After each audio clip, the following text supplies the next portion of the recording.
Running ads online can be super nerve-wracking, right? You're putting money in, but are you actually getting profit out? We're going to turn that anxiety into a solid, confident strategy. By the end of this, you'll have a super simple playbook to decide exactly when to scale an ad up and when it's time to just cut your losses. This is the question that probably keeps you up at night. You launch a campaign, you see some numbers coming in, but you just can't shake that feeling. Are these clicks actually making me money, or am I just lighting cash on fire? It's a really tough spot to be in.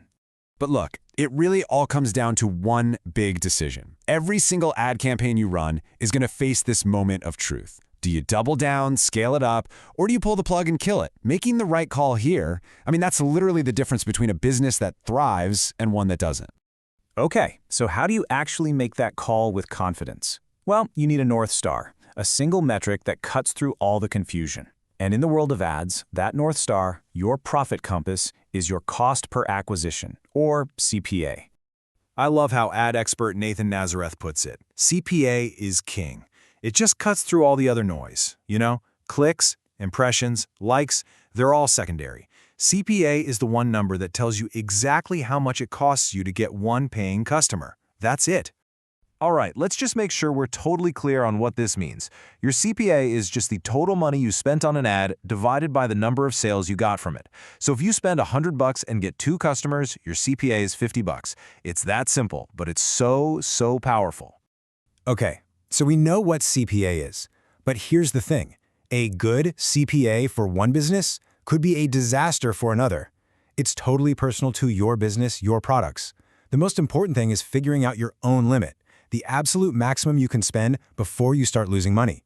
And believe it or not, finding that magic number is actually pretty simple. You only need 2 numbers. First, your average order value, basically how much a customer usually spends with you. And second, your gross margin. That's the slice of profit you make on a product before all your other business costs. Let's walk through a quick example so this really clicks. Let's say your average order is $60 and your gross margin is 60%. You just multiply those two together and you get $36. That right there, that's your break-even CPA. It means you could spend up to $36 to get a customer and you won't lose money. That number is everything. Okay, now that you have that magic number, this is where the fun starts. We can build our playbook. It's a really simple if this, then that system for making decisions. No more guesswork, no more gut feelings, just data. So check this out. It's basically 3 scenarios. First one, your CPA is below your break-even number. Awesome. That ad is profitable. Your job is to scale it up carefully. Scenario 2, your CPA is just a little bit over, maybe 10 to 20% above break-even. Don't freak out.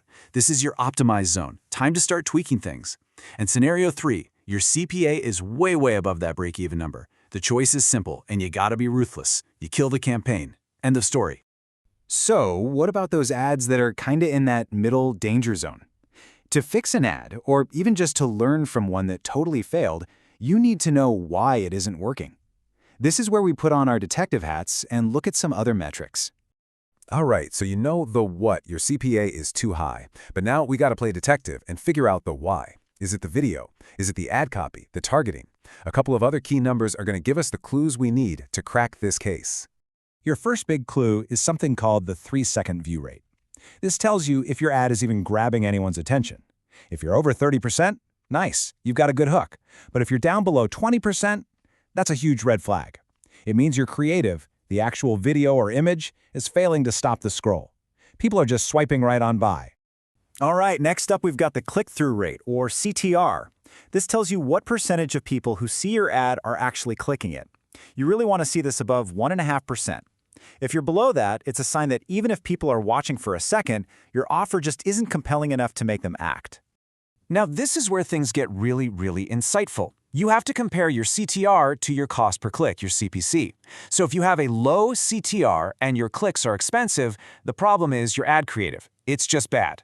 But what if you have a high CTR? Lots of people are clicking, but your clicks are still expensive. Well, that points to a totally different problem. It's probably your targeting, or maybe the market is just super competitive. See how these numbers tell a story? Now look, all this data, it's completely useless if you didn't set up your campaign right in the first place. So you can't make smart decisions with bad data. Let's really quickly cover the 5-minute foundation you need for success. So here are 5 absolute must-dos for your campaign setup. Super quick, super important. 1. Always choose sales as your objective. 2. Give it a real budget, at least $25 a day so the algorithm can learn. 3. Start your ads at midnight so the budget spends evenly.